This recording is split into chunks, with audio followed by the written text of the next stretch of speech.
그러면은 시작하도록 하겠습니다. 안녕하세요. 공인노무사 이지혜입니다.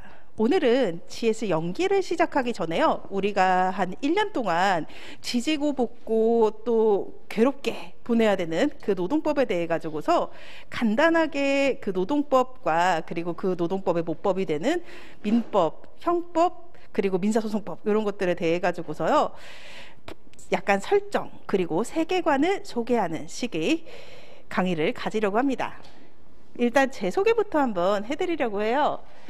저는 22회가 2013년이고요. 이때 공인노무사 시험을 합격한 사람입니다.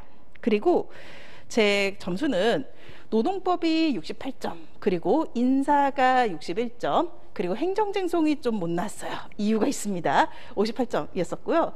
민사소송법을 선택해서 민사소송법을 66점 받았습니다. 한 64점 조금 안 되는 점수를 받았었고요. 그리고 저는 사실 그 노무사로 일을 하면서요. 아직까지 전 사측을 위해서 일해본 적이 없는 그런 순수한 영혼이라면 순수한 영혼일 텐데요. 지금 죽으면 전 좋은 데 갈 것 같습니다. 저는 전국 우정노동조합과 같은 노동조합에서 일하면서 강의를 해왔던 사람이었습니다. 그러다 보니까 파업 같은 과정을 실제로 밟아보기도 했고요. 그리고 수험 때 내가 이렇게 고민했던 부분이 사실 이런 모습을 하고 있구나 라고 하는 것을 또 느낄 수가 있었어요. 이런 것들을 기본 강의 과정에서 조금 효과적으로 전달을 해드리려고 합니다. 그리고 저는 암기를 못하는 사람이에요. 그래서 암기 없이 조금 적게 외우고 나서도 효과적인 답안을 써서 고득점을 어떻게 받을 수 있을지에 대해 가지고서 굉장히 많은 고민을 했었어요. 수험생 때. 그리고 그 고민을 기반으로 해가지고서 강의를 하고 있습니다. 그래서 약간 저는 이해 위주 그리고 답안을 잘 쓰는 법을 가르쳐주는 그런 스타일의 강사고요. 그리고 아직까지 장인정신이 좀 있어요. 그래서 저는 지금까지는 직접 채점하고 첨삭을 합니다. 그래서 올해도 꼼꼼한 피드백 받아보실 수 있으실 거예요. 그러면은 이번 강의의 목표 한번 소개를 해드리도록 하겠습니다. 노동법의 세계관을 소개하는 강의고요. 오늘 강의 같은 경우에는 암기하시거나 외우시거나 챙겨야 될 거 없이 그냥 납득만 해주시면 되시는 형태입니다. 요강이라는 목적이 이런 부분이 있어요.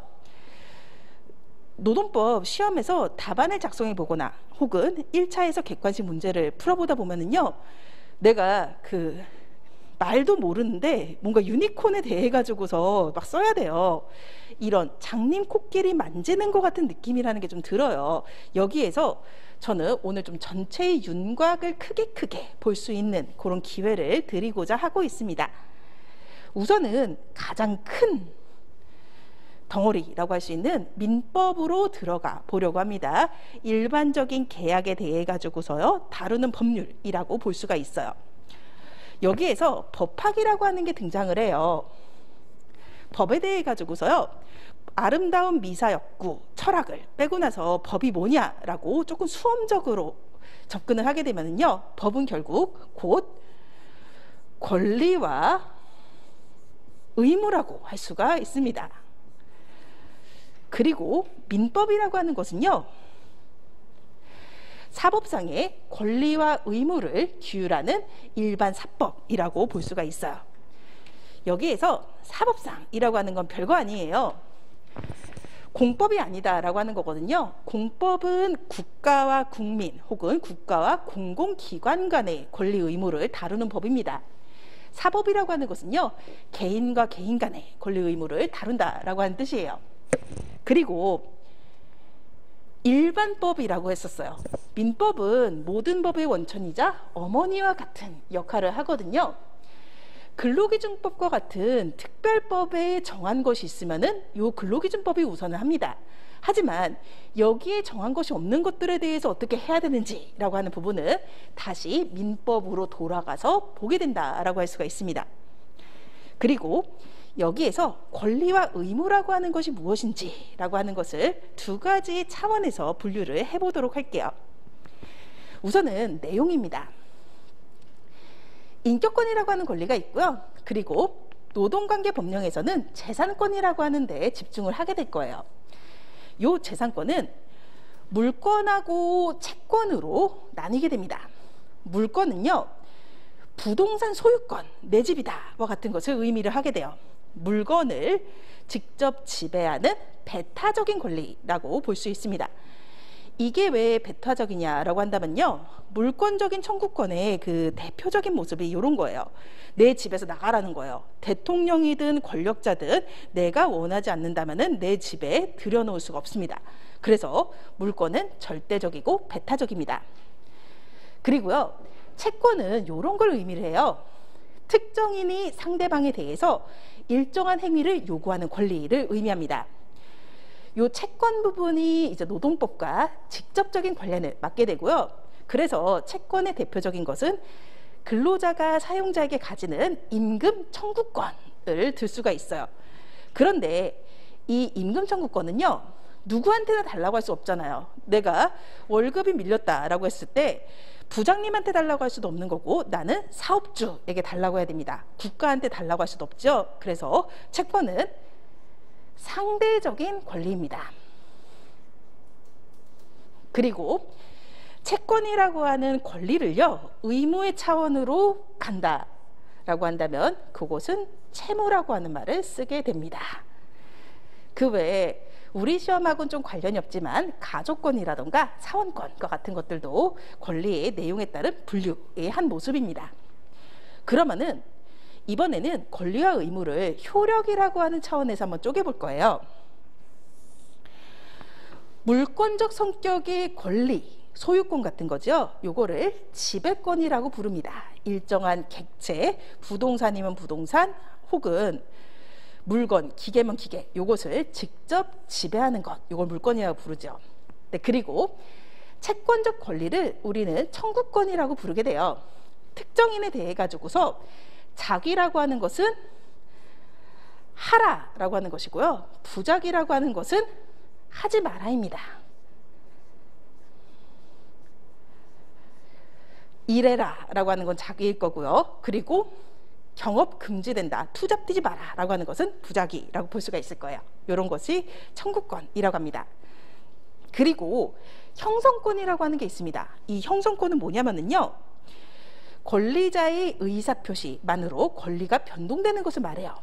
약간 여기 상계권, 취소권, 해제권 이런 말이 나와 있는데요, 이 중에 조금 직관적으로 쉬운 단어인 취소를 생각을 해보도록 하겠습니다.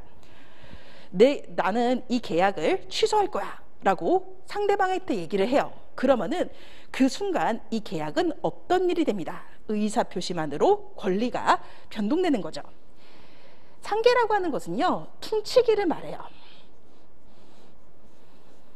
나는 너에게, 너는 나에게 줄 돈, 받을 돈이 있어요. 이랬을 때 우리 이걸 퉁치자라고 말하는 순간 그 돈이 대등에게서 소멸해서 까여서 없어집니다. 의사표시만으로 권리가 변동하는 거죠. 해제라고 하는 것은요, 계약을 끝내는 거예요. 이거 역시 해제한다 라고 하였을 때 그때 이 계약은 끝나게 된다 라고 할 수가 있는 거죠. 네, 그리고 항변권이라고 하는 것은요, 요 청구권하고 같이 묶어서 볼 필요가 있는데, 청구권 행사의 작용을 저지할 수 있는 권리를 항변권이라고 합니다. 청구권 행사하는 것을 예를 한번 들어볼게요. 너 빌린 돈 갚아라 라고 했어요. 그런데 이것을 나 너한테 빌린 돈 없다라고 한다면 그것은 이 사실을 부인하는 건데요, 항변이라고 하는 건 이겁니다. 빌린 돈 있는 건 맞는데 네가 변제기를 연기해주지 않았느냐라고 하는 것, 즉 작용을 저지하는 것, 권리를 부정하는 것이 아닌 작용 저지하는 권리를 항변권이라고 부르게 됩니다. 네, 그러면요, 이 권리 의무의 발생 원인에 대해 가지고서 한번 고찰을 해보도록 할 거예요.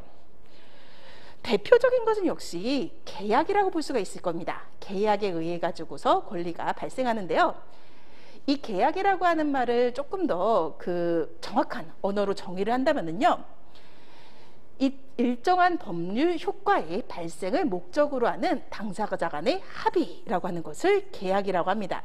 이것은 문서로 남기면 계약서가 되는 거고요, 그리고 말로 합의했을 경우에는 구두계약의 형태가 된다라고 할 수가 있어요. 한편 계약이 아닌 형태로도 권리나 의무가 발생할 수가 있어요. 이런 것은 법에 따라서 권리가 발생하는 거다. 그래서 법정 채권이라고 부르게 됩니다. 사무관리라고 하는 것은요, 부탁받지 않았는데 남의 일을 해주는 것을 말해요. 뭐 예를 들자면은 A라는 식당이 있고 B라는 식당이 있어요. 그런데 A라는 식당의 그 주인장이 불을 켜두고서 외출한 거예요. 그러니까 B라고 하는 사람이 이게 옆에 있는 식당 주인이 좀 걱정되니까 불을 꺼주는 거죠. 이런 것이 사무관리고요. 일정한 경우에는 거기에 대해서 비용을 청구할 수가 있습니다. 부당이득이라고 하는 것은 내 통장에 착오로 입금이 됐어요. 이런 거 법률상 원인 없는 이득, 요거를 부당이득이라고 부르고요. 그 경우에는 돌려줘야 됩니다. 반환 청구권이라는 게 발생을 하게 돼요. 그리고 불법행위라고 하는 것은요, 내가 그냥 지나가고 있는데 누가 모르는 사람이 날 도끼로 찍었어요. 이거는 형사로 들어갔을 때는 폭행죄예요. 그런데 민사로 들어갔을 때는 여기에 대해서 배상을 해줘야겠죠. 이게 불법행위 손해배상의 문제입니다. 우선 이 계약이라고 하는 부분으로 한번 들어가 보도록 할게요. 계약의 성립이라고 하는 것은요, 간단합니다. 청약과 승낙이라고 하는 의사의 합치가 있으면 계약은 성립한다라고 보고 있어요. 다만 여기에서 조금 헷갈리지 마셔야 되시는 건 청약의 유인하고 청약은 다르다라고 하는 겁니다. 우리가 계속 보게 되는 그 근로계약을 한번 예로 들어 볼게요. 근로계약에서 청약의 유인에 해당하는 것은 채용 공고입니다. 그리고 여기에서 응모하고 이력서 제출하는 것이 청약이에요. 그리고 서류 심사를 하고 면접을 봐가지고서 합격시키는 거, 요게 승낙이라고 볼 수가 있습니다. 그래서 요 의사의 합치가 있으면은 근로계약은 성립해요. 그럼 이 사람은 그때부터 이 회사의 근로자의 신분에 놓이는 거죠. 여기에서 지금 계약의 성립이라고 하는 건 그 외에 별다른 것을 요구하고 있지 않습니다. 그래서요, 형식이 요구되지 않아요. 계약서를 쓰는 것이 가장 일반적인 형태지만 구두로도 가능하고요. 그리고 묵시적으로도 가능합니다. 즉 누군가가 일을 하고 그리고 거기에 대해서 돈을 지급하는 그 행태만 있어도 계약은 성립한다라고 볼 수가 있습니다. 그리고요, 언제 계약이 성립하느냐 또 중요한데요. 요거는 이렇게 보게 됩니다. 원칙은 도달한 때에 그 효력이 생기는 것으로 봐요. 그래서 나 이 물건 판다, 사겠다라고 했을 때 그 사겠다라는 의사가 도달했을 때 매매계약이 성립한다라고 볼 수가 있죠. 여기에서 그 의사라고 하는 부분으로 한번 들어가 보도록 할게요. 만약에 이 의사라고 하는 부분에 대해 가지고서요, 하자가 있다라고 한다면은 그것은 대체 어떤 유형이고 그때 어떻게 할 수 있는지에 대한 부분입니다. 첫 번째는요, 의사표시의 하자로서 당연히 무효가 되는 거예요. 어떠한 행동을 하지 않아도 당연히 없던 일입니다. 두 가지 유형이 있는데요. 첫 번째 유형은 진의 아닌 의사표시라고 하는 거예요. 즉 뭐 이런 거죠. 나는 이 사람한테 집 사줄 생각이 없어요. 그런데 농담처럼 너 노무사 합격하면 내가 집 한 채 사주겠다라고 하는 거예요. 그랬을 때 원칙은 사실 자기 책임의 원칙이 적용이 되거든요. 그래서 의사표시는 표의자가 진위 아님을 알고 한 것이다 라고 하더라도 집 사줄 의무 발생합니다.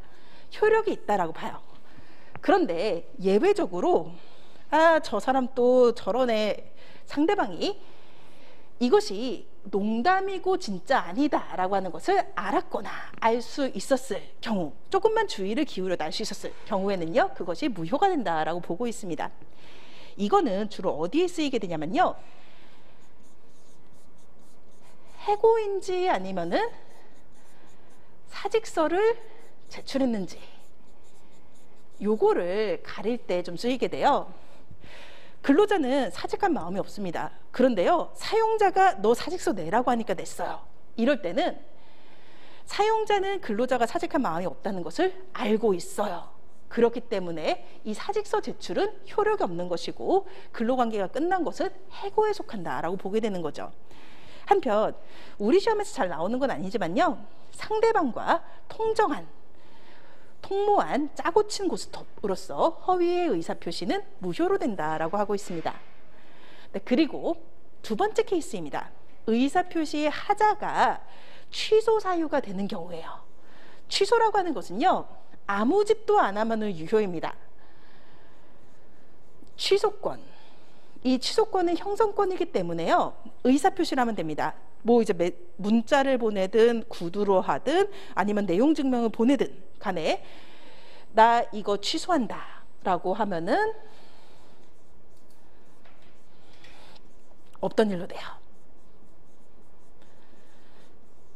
그런데 취소권을 행사하지 않고 가만히 있으면 유효입니다.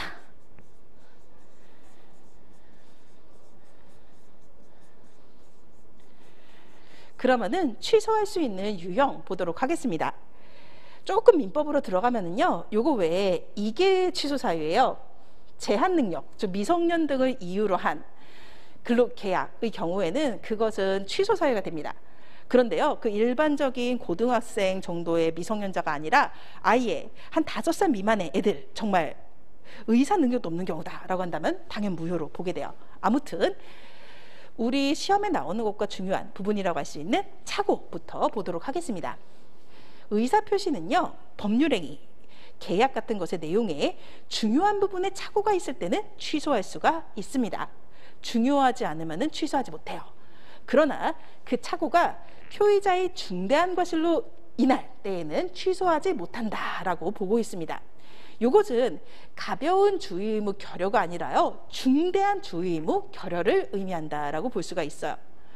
네, 그리고 사기와 협박에 의한 의사표시 역시 취소할 수가 있고요. 취소권이 형성권이다라고 하는 것은 민법 제142조에 확인되어 있습니다. 상대방에 대한 의사표시로 하여야 된다라고 부르는 거죠.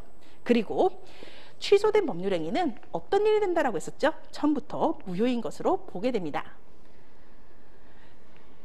네, 그리고 이번에는 계약의 내용으로 한번 들어가 보도록 할게요.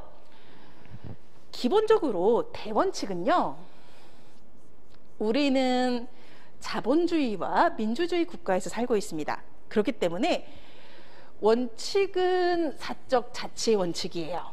즉 계약 내용은 당사자가 자유롭게 정할 수가 있습니다. 그런데 법적 안정성과 당사자 보호의 관점에서 내용상 한계라고 하는 것이 좀 존재를 해요. 그래서 몇 가지 부분을 확인해 보도록 하겠습니다. 첫 번째로 권리 의무의 내용은 확정적이어야 돼요.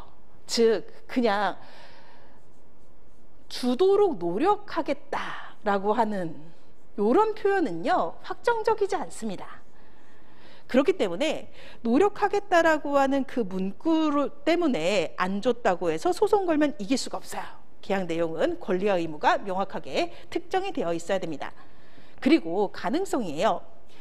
연애 편지에다가 하늘의 별을 따다 주겠다라고 쓴다고 해가지고서 경찰 아저씨가 잡아가지 않아요. 하지만 그걸 가지고 소송 걸 수 없습니다. 그래서 가능한 것들이 계약 내용으로 적혀 있어야지 권리와 의무가 발생합니다. 그리고 계약은 적법해야 됩니다. 강행법규 위반의 계약은 무효예요. 즉 최저임금이라고 하는 게 시퍼렇게 살아있는데 월급 100만 원 주겠다라고 하는 계약은 효력이 없죠. 네, 그리고 직접적으로 강행 규정을 위반하지 않았다라고 하더라도요, 계약이 현저하게 사회적으로 타당성을 잃은 경우에는 무효로 보게 됩니다. 법과사회라고 하는 그 수능 과목에서 대표적으로 얘기하는 것이 이거죠. 신체 포기각서 같은 거. 그리고 요 사회적 타당성과 관련해 가지고서요, 민법에는 제103조와 104조에 두 개의 규정을 두고 있어요. 제103조는 반사회적 질서의 법률행위를 무효로 한다라고 합니다. 반사회적 질서라고 하는 것은 이렇게 표현하고요, 선량한 풍속 기타 사회 질서에 위반한이라고 표현하고, 그 외에 요걸 또 줄여가지고서 공서양속이라고 부르기도 해요. 그리고 두 번째, 불공정한 법률행위 역시 무효가 돼요. 당사자의 궁박, 절박하고 어려움, 경솔 또는 무경험으로 인해서 현저하게 공정성을 잃은 법률행위라고 하는 것은 무효가 됩니다. 예를 들자면은 뭐 그런 거 있죠. 할머니나 할아버지 적적하시고 세상 물정을 잘 모르시는 이런 분들한테 엄청난 폭리를 취하면서 물품을 강매하는 경우들이 발생할 수가 있어요. 그런 것은 민법 제104조 위반이 성립해서 효력이 없다라고 볼 수 있습니다. 네, 그리고 이번에는요, 어떤 의사로 합치되었는지 그 계약서의 내용에 대해서 당사자 간에 이견이 있는 경우가 좀 발생할 수가 있어요. 약간 이제 법률관계 실무를 해보잖아요. 그러면은 계약서와 같은 것을 아무리 꼼꼼히 쓰더라도 그 계약서에 이 상황에 대한 내용은 빠져있고 그런 경우가 있거든요. 그랬을 때 이것을 어떻게 해석해야 될지 이런 부분에 대한 문제가 발생할 수가 있습니다. 당사자 간에 이렇게 해석해야 된다, 저렇게 해석해야 된다라고 하는 다툼이 생기는 거죠. 이럴 때 계약 내용을 해석하는 대원칙에 대해서 한번 말씀을 드려볼게요. 첫 번째는요, 현대법은 자기 책임의 원칙이라고 하는 것이 적용돼요. 그렇기 때문에 내가 내심에서 바라는 바가 아니라 외부에 표시된 것이 우선합니다. 상대방에게 표시된 의사의 객관적 의미라고 하는 것을 확인을 하게 돼요. 이것이 구두계약이었다라고 한다면 녹취록과 같은 것이 보여질 거고요. 계약서였다라고 한다면 그 계약서의 문구를 문언이라고 부릅니다. 그 문언을 먼저 확인을 하게 되는 거죠. 그런데 여기에 이 계약서의 문구만으로 알 수 없는 것들의 경우에는 어쩔 수 없이 보충적으로 해석을 들어갈 수밖에 없거든요. 이 경우에는 그 계약을 체결하게 된 동기, 목적, 당사자의 진정한 의사, 관행과 같은 것을 종합적으로 고찰해서 당사자가 합리적인 인간이라고 하는 전제하에서 사회 정의와 형평의 이념에 맞도록 논리와 경험칙에 따라서 합리적으로 해석합니다. 이 합리적인 해석이라고 하는 것은 판사님의 몫이에요. 한편 여기서 조금 플러스 알파로 그 노동관계의 특징에 대해서 말씀을 드리면은요, 문구의, 즉 명문의 규정을요 근로자에게 불리한 방향으로 변형해서 해석하는 것은 금지를 하고 있습니다. 네, 그 다음에 이번에는 이 계약의 내용에 따라서 권리와 의무죠, 채권과 채무가 발생했던 이 상황에서 특수한 경우를 한번 보도록 할 거예요. 근로계약을 대표적으로 예를 들어 볼게요. 사용자 갑이 있고요, 근로자 을이 있습니다. 사용자 갑의 의무는요, 임금을 지급하는 것이고 근로자 을의 의무는 근로를 제공하는 거예요. 그런데 이런 경우가 발생할 수가 있습니다. 일을 안 하겠다는 것이 아니라요, 일하기를 원하는데 일을 할 수 없는 상황이라고 하는 게 발생을 할 수가 있어요. 이것을 이행 불능이라고 하는 겁니다. 그리고 그 이행 불능에 대해서 두 가지의 케이스를 한번 보도록 할게요. 첫 번째 케이스는요, 그 헐크의 난입으로 사업장이 망가졌을 때, 그래서 사업장이 풍지 박산이 났기 때문에 일을 할 수가 없게 된 거예요. 이럴 경우 이것은 사용자의 책임도 근로자의 책임도 아닙니다. 이럴 때는 요걸 따라가게 됩니다. 민법 제537조에는요 채무자 위험 부담주의라고 하는 내용을 담으면서 쌍무계약, 이 쌍무계약이라고 하는 것은 두 개의 의무가 존재하는 요거를 쌍무계약이라고 해요. 이것의 반대말은 편무계약, 일방익만 의무를 지는 거고요. 대표적인 것은 증여입니다. 아무튼 쌍무계약의 당사자가 일방의 채무가 쌍방의 책임 없는 사유, 천재지변 등등으로 이행할 수 없게 된 때에는요, 채무자는 상대방의 이행을 청구하지 못합니다. 사용자는 근로자한테 근로 제공을 하지 못한 것에 대한 책임을 물을 수가 없고요, 근로자 역시 사용자가 임금을 주지 않는 것에 대한 책임을 묻지 못하는 거예요. 그런데 두 번째 케이스입니다. 근로자가 근로를 하지 못하는데 그 사유가 사용자가 근로자를 부당 해고했기 때문에 근로하지 못하는 경우예요.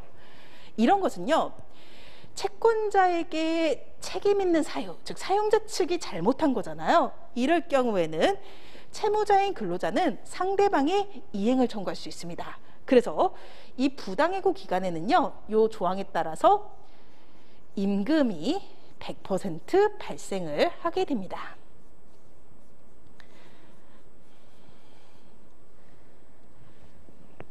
네, 그리고 지금 여기서 본 거는요, 채무를 이행하고 싶은데 이행하지 못하게 된 상황이에요. 그런데 두 번째로 보려고 하는 것은 채무를 이행할 수 있는 상황에서 안 한 경우를 보도록 하겠습니다. 그거를 익숙한 단어죠. 채무 불이행이라고 부릅니다. 그리고 이 채무 불이행에 대해 가지고서요, 민법 제390조는 이렇게 얘기하고 있어요. 채무자가 채무의 내용의 조준 이행을 하지 않은 경우라고 하고 있습니다. 여기에서 그 내용의 조준이라고 하는 부분을 살짝 주목해 보실 필요가 있는데요. 사용자 근로자의 주된 의무는 각각 임금 지급과 근로 제공입니다. 그런데요, 주된 의무에 부수하는 의무라고 하는 것이 존재를 해요. 즉, 사용자는 임금 지급에 부수해 가지고서요, 근로자를 자기 사업장에 체류시키면서 근로자의 시간을 뺏어가잖아요. 그리고 근로자의 안전에 대해서 책임질 필요가 있어요. 그래서 사용자는 안전배려 의무라고 하는 것을 부담을 합니다. 그리고요, 근로자의 경우에는요, 투잡을 뛰는 거는 채무 불이행이 아니에요. 그런데 경쟁사업체에 취업하거나 경쟁사업체를 경영하는 거, 이 회사 직원하면서, 그거는 문제가 있죠. 그래서 근로자는 경업피지 의무라고 하는 것을 지게 되고요. 그리고 이력서 등에 대해서 진실만을 고지할 의무라고 하는 것을 지게 됩니다. 이런 부수적 의무의 불이행 역시 채무 불이행에 속한다라고 할 수가 있어요. 한편 이 경우라고 한다면은 이 채무 불이행에 대해서 채권자가 어떠한 조치를 할 수 있는지라고 하는 것도 궁금하실 겁니다. 그래서 보도록 할게요. 채무 불이행을 구제하는 방법이라고 하는 건데요. 뭔가 첫 번째, 약간 내가 채권자의 입장이라고 한번 생각을 해볼까요? 내가 저 사람한테 돈을 빌려줬는데 저 사람이 돈을 안 갚고 있어요. 그러면은 강제로 갚게 하고 싶겠죠. 그래서 가장 직접적으로 떠올릴 수 있는 것은 강제로 이행하게 하는 것이라고 볼 수가 있어요. 여기에 대해서는 소송할 수 있습니다. 소송에는 근거 규정이 필요해가지고서 민법 제389조에는요, 채무자가 할 수 있는데 안 하는 거예요. 임의로 채무를 이행하지 아니한 때 채권자는 그 강제 이행을 법원에 청구할 수 있다라고 하고 있습니다. 네, 그리고요, 전항의 채무가 법률 행위를 목적으로 한 때에는 채무자의 의사표시에 가름한 재판을 청구할 수 있다라고 하고 있어요. 이게 무슨 말인지를 살짝 구체적으로 한번 말씀을 드릴게요. 법률 행위라고 하는 것은, 법률 행위의 대표적인 것이 계약이거든요. 고용 의무화 같은 것이 발생하는 경우가 생겨요. 노동법에서 보면은, 그러면은 고용 의무라고 하는 것은 고용 계약이라고 하는 법률 행위의 체결 의무겠죠.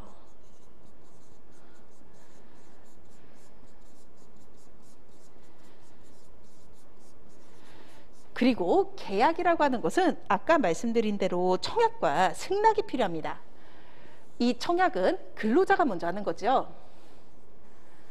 나 고용하라, 이렇게 청약을 하는 겁니다. 그리고요, 사용자가 고용 의무를 진다라고 하는 것은 이런 의미예요. 오케이, 널 고용하겠다라고 하는 요 승낙을 할 의무를 진다, 승낙의 의사표시를 할 의무를 진다라고 하는 것이 고용 의무입니다. 그런데요, 사용자가 이걸 안 하고 있어요. 그렇다라고 한다면은 법원이 가름이라고 하는 것은 이와 같은 효과를 준다라는 거예요. 그래서 법원이 승낙이 있는 것과 마찬가지의 효과를 두어서 이 고용 계약이라고 하는 법률 행위를 완성시킨다라고 하는 거죠. 네, 그리고 사항을 한번 보도록 하겠습니다. 사항은요, 강제 이행에 대한 이 규정들은 손해배상의 청구에 영향을 미치지 아니한다라고 되어 있어요. 즉 이거는요, 뭐냐면은 따로 해도 되고 같이 해도 된다는 뜻이에요. 그러면은 이번에는요, 네가 채무를 불이행했으니까 내가 이만큼의 경제적 손실을 입었다라고 하는 손해배상의 청구에 대해서 보도록 하겠습니다. 민법 제390조에 이 규정이 있어요. 채무자가 채무의 내용에 젖은 이행을 안 한 때 채권자는 손해배상을 청구할 수 있습니다. 그런데요, 채무자의 고의나 과실 없이 이행할 수 없게 된 경우에는 그러하지 아니하다라고 되어 있어요. 여기에서 고의라고 하는 것은요, 의도적이라는 거예요. 그리고 과실이라고 하는 것은 뭐냐면은 주의, 의무, 결여를 말합니다.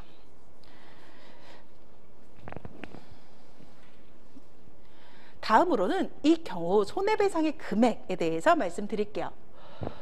원칙적으로 손해배상의 금액이라고 하는 것은 이렇게 볼 수가 있습니다. 가해 행위와 상당 인과관계가 있는 손해라고 볼 수가 있고요. 그것은 없었더라면 발생하지 않았을 손해라고 하는 것을 말하게 됩니다. 그래서 채무 불이행으로 인한 손해는요, 원칙적으로는 일반적인 상황에서 발생하는 통상의 손해를 한도로 한다라고 하고 있어요. 뭐 예를 들자면 돈을 안 갚았다라고 한다면은 그때의 손해는 법정 이자라고 보는 거죠. 그런데 특별한 사정으로 인한 손해가 발생할 수가 있습니다. 뭐 예를 들자면은요, 면접에 대해 가지고서 면접 메이크업을 예약을 했어요.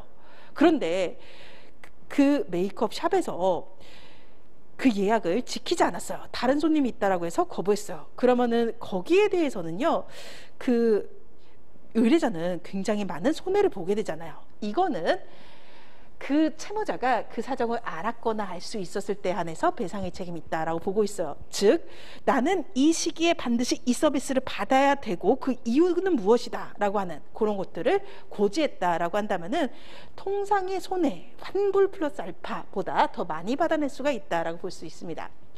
한편 과실상계라고 하는 게 존재를 합니다. 채무 불이행에 대해서요, 채권자에게도 책임이 있는 거예요. 그럴 경우에는 법원은 손해배상의 책임 및 금액을 정함에 있어서 이를 참작해야 된다라고 합니다. 법원은 이 과실에 대해 가지고서요, 퍼센트를 매겨요. 채권자의 과실 비율은 30%다 이런 식으로. 그래서 손해배상은 100만 원인데 과실이 30%다라고 한다면은 70만 원 배상의 판결이 나오는 거죠. 그리고 이번에는 계약이라고 하는 것의 몇 가지 예시에 대해서 한번 말씀을 드릴게요. 우선은 민법 제598조의 소비대차라고 하는 것과요, 제609조의 사용대차, 제618조의 임대차라고 하는 세 가지를 보도록 하겠습니다. 여기에서 이 세 가지의 공통점은 빌리는 계약을 말해요. 그런데 소비대차라고 하는 것은 돈이라던가 쌀 같은 거예요. 쌀을 빌렸다라고 한다면요, 우선 그 빌린 쌀로 밥을 지어 먹습니다. 그리고 나서 갚을 때는 그와 똑같은 품질의 똑같은 분량의 쌀 더하기 약간의 이자 이런 식으로 갚게 되죠. 돈도 마찬가지예요. 돈도 빌린 돈은 소비하고 같은 액수 혹은 이자를 붙여가지고서 돌려주는 겁니다. 그래서 소비대차는 당사자 일방이 금전 기타 대체물의 소유권을 상대방에게 이전할 것을 약정하고 상대방은 동종 품질 수량으로 반환할 것을 약정함으로써 효력이 생기는 곳을 소비대차라고 봅니다. 그리고요, 사용대차와 임대차는 부동산 같은 거예요. 그 집을 빌린 다음에 그 집을 돌려주는 거죠. 여기에서 사용대차는 무상의 경우를 의미를 하고요, 임대차는 유상, 월세, 임대료가 있는 경우를 의미를 하게 됩니다. 네, 그리고 이번에는 근로기준법의 대상이 되는 것은 민법으로 들어가면은 고용입니다. 노무 제공을 약정하고 보수 지급을 약정함으로써 효력이 생긴다라고 되어 있죠. 그리고 고용과 비슷하게 일을 하고 받는 돈이에요. 그런데 차이가 있는 것이 도급과 위임입니다. 도급에서 상상을 해주셔야 되시는 것은요, 수리라던가 공사와 같은 것을 상상을 해주시면 좋을 거예요. 도급은 당사자 일방이 어느 일을 완성할 것을 약정하고 상대방이 그 일의 결과에 대해서 보조를 지급할 것을 약정함으로써 효력이 생긴다라고 하는 거죠. 즉 배수관에 문제가 생겼어요. 그러면은 수리기사 부릅니다. 그리고 고치면은 보수 지급하죠. 그리고 인테리어 공사 의뢰합니다. 인테리어 공사 마치고서 보수 지급해요. 일의 완성을 목적으로 하는 거, 요게 도급이라고 부릅니다. 위임은요, 변호사, 노무사 같은 사람들의 사건 수임을 생각하시면 돼요. 위임은 당사자 일방이 상대방에 대해서 사무의 처리를 위탁하고 라고 되어 있어요. 그래서 소송이라고 하는 사무 혹은 기타 자문이라고 하는 사무를 위탁하고 상대방이 이를 승낙함으로써 효력이 생기는 이것이 위임입니다. 네, 그리고 이번에는 이 부분을 한번 들어가 볼게요. 권리 의무가 발생하는 부분 중에서요, 계약에 의한 것이 아니라 계약 없이 법에서 정한 바에 따라서 발생하는 그 세 가지의 법정 채권에 대해서 볼 겁니다. 사무관리는 부탁받지 않았는데 남의 일을 했을 때를 의미한다라고 말씀드렸고요. 일정한 경우엔 비용 청구권이 발생할 수 있는데 다만 그렇게 우리 시험과 관련이 있지는 않습니다. 부당이득과 불법행위는 조금 보실 필요가 있어요. 부당이득이라고 하는 것은요, 법률상 원인 없는 이득을 말해요. 그래서 타인의 재산 노무를 인해서 이익을 얻고 이를 인하여 타인에게 손해를 가한 자에 대해서 그 이익을 반환할 의무라고 하는 것이 발생을 하게 됩니다. 이 부당이득의 대표적인 것은요, 무효 혹은 취소권 행사의 효과라고 하는 부분이에요. 무효는 아무 짓도 안 해도 없던 일이 되는 거고요. 취소권을 행사하면은 그때부터 소급해서 없던 일, 소급해서라고 하는 것은 과거로 돌아가서 없던 일이 된다라고 하는 겁니다. 그렇다라고 한다면요, 법률상 원인이 없어졌겠죠. 그렇기 때문에 무효와 취소권 행사의 효과로 부당이득이 발생을 하게 됩니다. 그리고요, 불법행위는요, 요거를 의미합니다. 고의 또는 과실로 의도적 주의무 결여로 인한 위법행위로서 타인에게 손해를 가한 자가 그 손해를 배상할 책임이 있다라고 하는 것이 불법행위 부분이에요. 그리고 이때 손해라고 하는 것은요, 세 가지로 쪼개됩니다. 첫 번째는요, 금전적 손해는 또 적극적 손해와 정신적 손해로 나뉘게 돼요. 적극적 손해라고 하는 것은요, 제가 지금 살짝 말을 이상하게 했는데 다시 말씀을 드리면은, 손해는요, 크게 두 개로 쪼갰을 때는 금전적 손해와 정신적 손해가 있습니다. 한편 금전적 손해는 적극적 손해와 소극적 손해로 나뉘게 돼요. 누가 나를 모르는 사람이 도끼로 찍었습니다. 이랬을 때 그로 인해서 병원비가 들어가죠. 이게 적극적 손해입니다. 그리고요, 소극적 손해라고 하는 것은 그러면 나는 입원을 해야 되고 입원을 하면 일을 못합니다. 즉 이 위법행위가 없었더라면 얻었을 경제적 이익으로서 내 그 기간 중에 임금과 같은 것이 소극적 손해에 해당해요. 그리고요, 정신적 손해는 위자료를 의미를 합니다. 그리고요, 이 위자료는 이 금전적 손해 부분은 당사자, 즉 피해자가 입증을 해야 돼요. 그래서 내가 병원비로 얼마를 지출했고 나는 얼마를 버는데 얘 때문에 회사에 못 나와서 이만큼의 급여가 깎였다, 이런 것을 증명을 하면은 그 증명한 거 인정을 해주는데요. 위자료는 좀 추상적이잖아요. 그래서 당사자는 위자료로 1억을 청구한다라고 하더라도 법원이 알아서 위자료를 매겨줍니다. 이 손해에 대해 가지고서 1,000만 원의 위자료를 지급해라, 2,000만 원의 위자료를 지급해라 라는 식으로요. 그래서 얘는 법원의 전권사항에 해당합니다. 그리고 이러한 권리 행사와 의무 이행 부분에 대해서 대원칙 한번 설명을 드리도록 할게요. 다시 민법에서 제일 앞부분으로 돌아갈 거예요. 신의 성실의 원칙이라고 하는 것이 있습니다. 1항은 이렇게 구성되어 있어요. 권리 행사와 의무의 이행은 신의에 쫓아서 성실해야 된다라고 되어 있고요. 2항은 권리는 남용하지 못한다라고 되어 있습니다. 여기에서 신의 성실의 원칙이라고 하는 것의 파생, 즉 유형이라고 하는 것을 한번 나눠볼게요. 첫 번째 부분은요, 모순 금지 원칙입니다. 근반원의 원칙이라고 불리기도 해요. 그리고 두 번째는 실효의 원칙입니다. 실효의 원칙이라고 하는 것은요, 예를 들자면 해고를 당했는데 해고를 당하고 나서 3, 4년이 지났을 때도 근로자가 아무런 반응이 없었어요. 그러다 갑자기 이 해고 무효다라고 소송을 거는 거죠. 그랬을 때 상대방은 이 사람이 권리를 행사하지 않을 것이다 라고 하는 신뢰관계가 있었는데 새삼스럽게 권리 행사하는 거, 요거는 신의 성실의 원칙에 반한다 라고 보게 돼요. 그리고요, 계약 등등이 그 당시에는 예측하지 못했던 급박하고 중대한 사정 변경이 있었다라고 한다면은요, 그러면은 그 계약의 효력을 그대로 발생시키는 것은 무리다라고 보게 돼요. 그래서 그럴 경우에는 청구권의 행사가 저지가 되게 됩니다. 네, 그러면은 일단 신의 성실의 원칙이라고 하는 거 조금 말랑말랑하게 나쁜 놈을 잡자라고 하는 느낌이잖아요. 그러면은 그게 어느 정도일 때 신의칙 위반으로 인정될 수 있는지에 대해 가지고서 조금 이제 원칙은 좀 세워둬야 될 것 같아요. 이 원칙 역시 어쩔 수 없이 추상적이에요. 그런데 일단 그 강도라고 하는 것을 한번 보도록 할게요.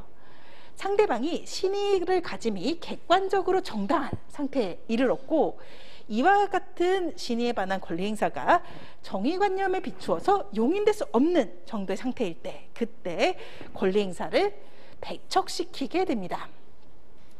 약간 판사님을 분노하게 할 정도의 상태에 이르러야지 배척된다라고 할 수가 있어요. 그리고 신의칙과 관련해서는 좀 이런 부분이 좀 있습니다. 법관이 어떤 유형의 사람인지에 따라 가지고서요, 자의적으로 판단할 가능성이 있어요. 그리고 원래 법적으로는 행사할 수 있는 건데 이게 정의와 형평의 원칙상 행사할 수 없다라고 하는 것은요, 구체적인 타당성 측면에서는 납득이 가지만 법적 안정성의 측면에서는 문제가 있습니다. 그렇기 때문에 신의칙 위반인지라고 하는 것은 굉장히 엄격하고 신중하게 검토를 하게 됩니다. 한편 민법 공부를 해보시면은 되게 많은 지문이 이 부분에 대해서 할애를 하고 있거든요. 한번 예를 들어서 한번 생각을 해볼게요. 근로자가 취업에 급급하니까 최저임금이 2012년 현재로서는 190만 원 넘어가고 2023년도에는 200을 넘어가게 되는데 월 100만 원의 계약을 체결한 거예요. 그런 다음에 퇴사하면서 이 사용자는 최저임금도 주지 않았다, 차액 달라고 합니다. 이건 사실 모순된 행위이긴 해요. 하지만 강행법규에 위반한 약정을 체결한 자가 스스로 그 약정의 무효를 주장하는 것이 신의칙에 위반되는 권리 행사라고 하는 이유로 주장을 배척한다라고 한다면은요, 그러면은 최저임금법과 같은 강행법규에서 위하에서 배제하려고 하는 결과를 실현시키는 셈이 되잖아요. 사용자 좋은 일을 시켜야 됩니다. 그러면은 최저임금법의 입법 취지 완전히 몰각하게 되겠죠. 그렇기 때문에 강행법규 위반에 대한 주장은요, 웬만하면은 신의칙에 반하는 것을 보지 않습니다. 퇴직금 안 받겠습니다라고 계약 체결해 놓고 나서 퇴사한 다음에 퇴직금 달라고 하는 거, 이런 거 신의칙 위반이 아니에요. 네, 그래서 일단은 여기에서 민사소송법 부분만 간단히 보고 나서요, 형법과 노동법에 대해서는 다음 시간에 한번 볼게요. 민사소송법은 내용이 그렇게 많지는 않습니다. 우선은 소송의 종류 한번 말씀을 드릴게요. 소송의 종류로는요, 이행의 소와 확인의 소와 형성의 소라고 하는 세 가지가 존재합니다. 이행의 소라고 하는 것은요, 가장 일반적인 거예요. 빌린 돈 갚아라 라고 하는 대여금 청구 소송과 같은 거죠. 청구권의 이행을 명하는 판결을 구하는 소송을 말하게 됩니다. 확인의 소는요, 노동관계에서 조금 익숙해요. 다툼이 있는 특정 권리 법률관계의 존부를 확정하는 소예요. 이 해고가 무효임을 확인해달라라고 하는 거죠. 네, 그리고 형성의 소라고 하는 것이 있습니다. 형성의 소는 우리가 그 쟁송법을 볼 때요, 어떠한 행정처기 처분에 대해서 취소해달라는 소송 걸잖아요. 그런 게 형성해소예요.